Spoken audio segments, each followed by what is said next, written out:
I made a slight modification to the way we're going to run this. So you can see that we're going the standard and the serum unknown with a blank and a sample.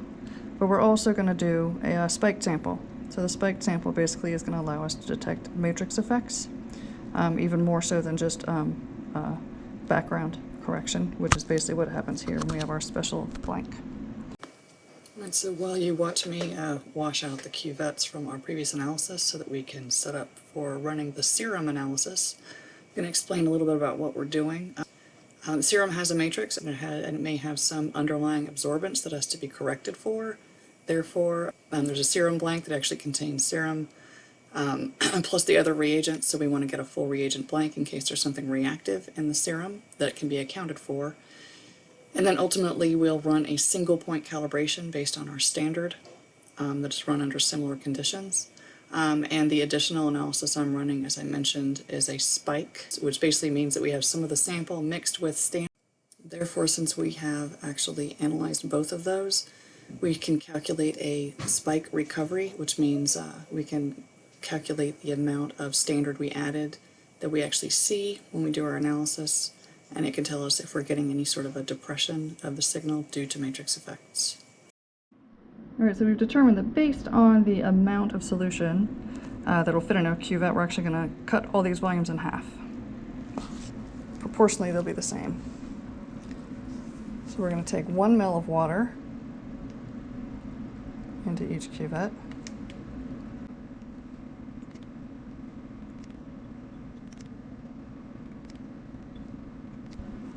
And then into each of our blanks,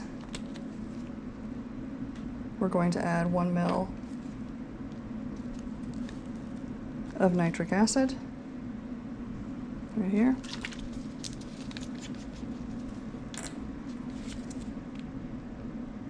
And so that's solutions 1 and 2.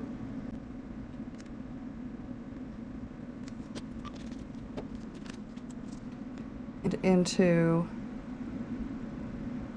number 1 and 3, we're going to add 0.1 milliliters of the standard. So we're going to use our small pipette over here. So I have this set to 0.1. So this is our standard.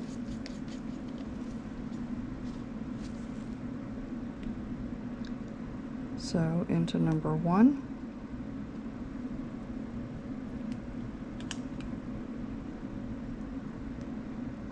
And number 3. And then in number 5, we're going to add half that amount.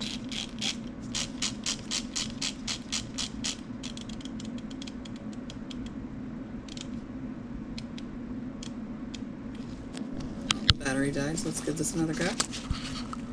Alright, so let's finish making those solutions.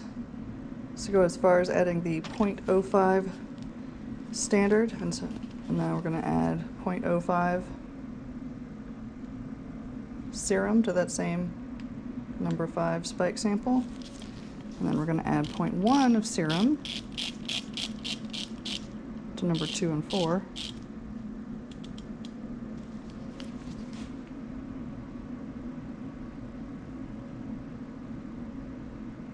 Yeah, it's number 2.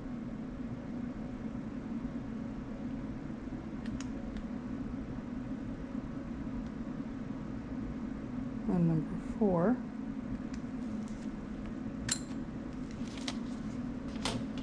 And then 1 ml of the iron solution to 3, 4, and 5.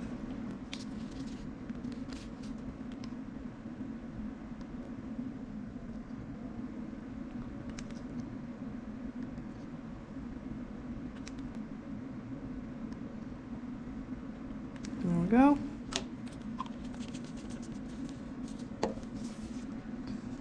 So let's cap these and place them. 1, 2, 3, 4. Those are ready for analysis.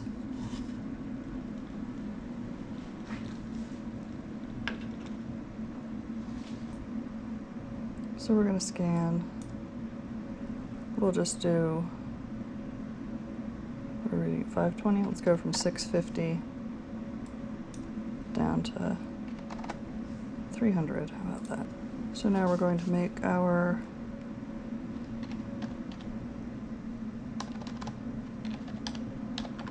serum run.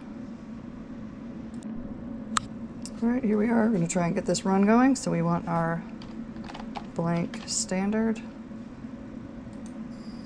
loaded.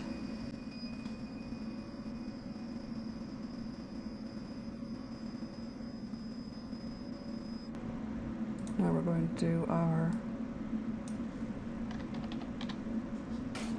test standard. Get the blank out. Get our test standard.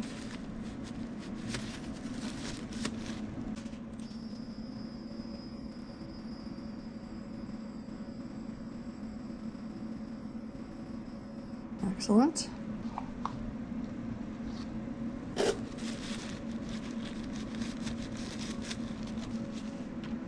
Blank serum.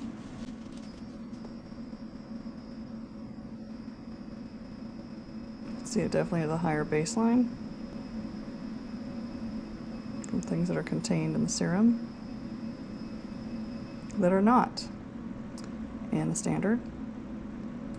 And then we're going to do our test serum, spike serum, and test serum as we finish up the analysis quickly.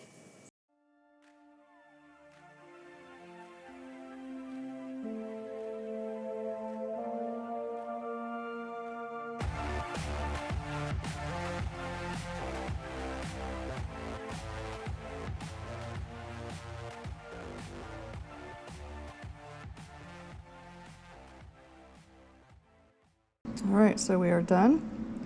And what we're really interested in is this area right here.